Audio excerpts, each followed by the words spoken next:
Pato here from Metal Ignition, and joining us just after the set in Wodonga is the lead vocalist for Northlane, Adrian. Hello. How you feeling, Adrian, after the set? I'm feeling good, man. A little bit hungry, like I said earlier, but generally really good. Very good, very good. Pretty happy with how the gig went? Yeah, the show was really awesome. The kids came all the way up the front. They were bouncing, they were screaming the words. It was a successful show.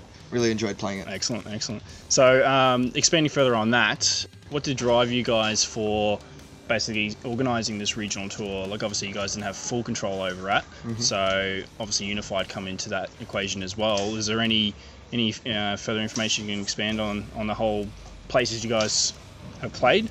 Yeah, well, we started off in Byron Bay, and we've been working our way down the east coast, playing towns like Coffs Harbour, Newcastle.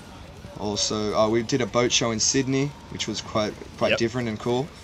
We also played in Wyong and Wollongong, so we've been hitting a lot of the rural towns, rural Australia, or regional towns. That's right, yeah. Yeah, and it's pretty much just to hit the spots where not many bands usually go through, and sort of neglected by a lot of bands. And you know, when a huge band, you know, we still want to maintain a relationship with the rural and regional communities, and still make it out here for the loyal fans that want to see us. So yeah, you know, we can't do it all the time, but maybe at least once, twice a year we can come out and visit these rural towns and rock out. Excellent. Well, I can say I was certainly surprised when I came across the gig that was just down the road for me, so I can imagine how many other big fans of you guys that have been listening to the album a lot longer than I have, you know, they were definitely blown away. So based on that as well, what do you think has been the most craziest fan moment, either on this tour or craziest what fan other shows moment you guys have played, whether that's something in the crowd, or I noticed we had a couple of stage visitors today in the gig. Yeah. I love that when that happens, when the stage gets rushed, when like all the kids come up on stage. That's pretty cool. But last night in Wollongong, we were playing in a snowboard store, and there was 2 levels to it, and there were people up on the 2nd level, and one of the guys actually jumped off the 2nd story into the crowd, which was pretty cool.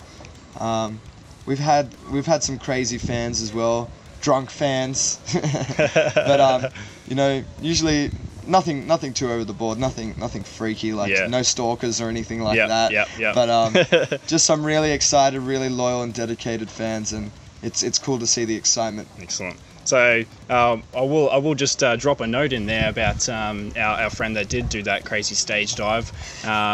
Coming soon on the Metal Ignition website will be a dedicated spot known as Stage Dive, where you will be able to submit your own photos of you guys doing crazy shit, basically, at concerts. So we want to see that. So once we release more information, go nuts and submit any kind of crazy photos you got. Add captions, we'll have competitions and everything. So I did want to go back to the album itself and the songs, obviously, because that's what it's all at. What is the songwriting formula that you guys usually take? I know a lot of bands, being a musician myself previously, it's give or take. It's pretty mixed up a lot of the time. There's a general structure where you'll have a riff written first, and then the drummer will create something and it goes from there. Is that something similar? The main reason I asked this question is because your sound is very diverse in terms of, I don't want to say it's all over the place, but in some songs it switches up so constantly and it's hard to keep up. Yeah, of course.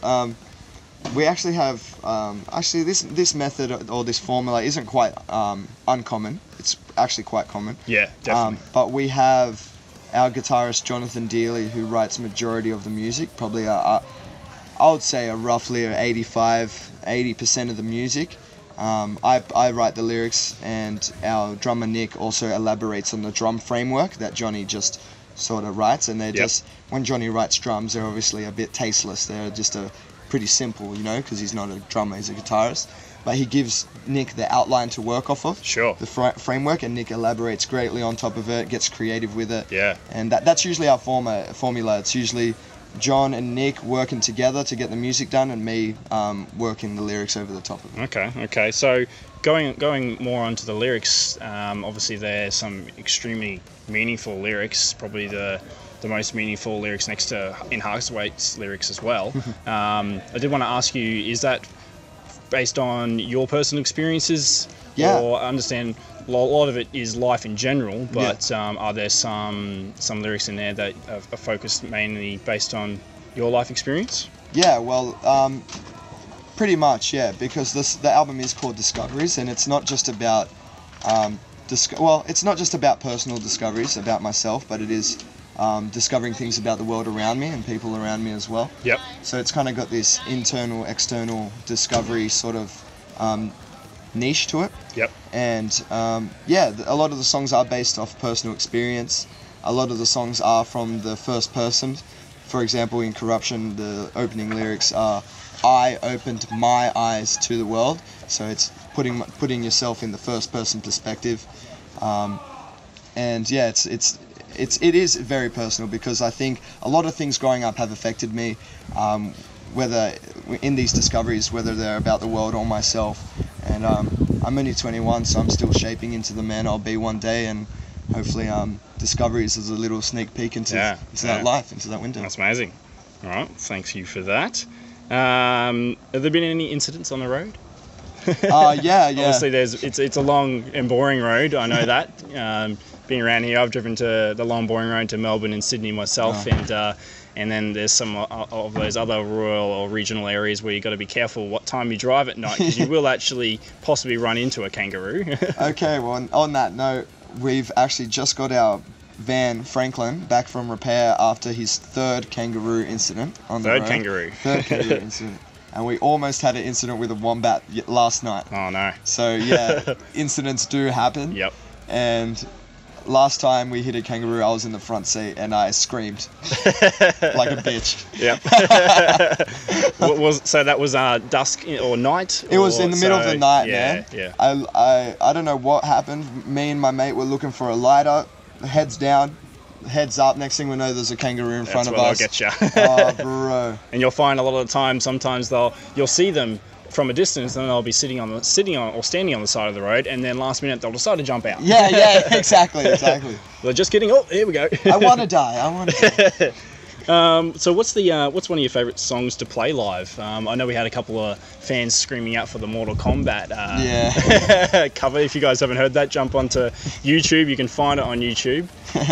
Yeah, my favourite song to play live at the moment, ironically enough, isn't off Discoveries. It's a new song that we've been playing called World Eater. Yep. Which we released in November, I believe. Which has been getting a lot of exposure on the internet. Yeah. And it's definitely, you guys now putting it into your set list. It's definitely going well. Yep. And it's got some themes that we're going to explore more in depth in the future. Yep. And that song in general just means a lot to me, because it's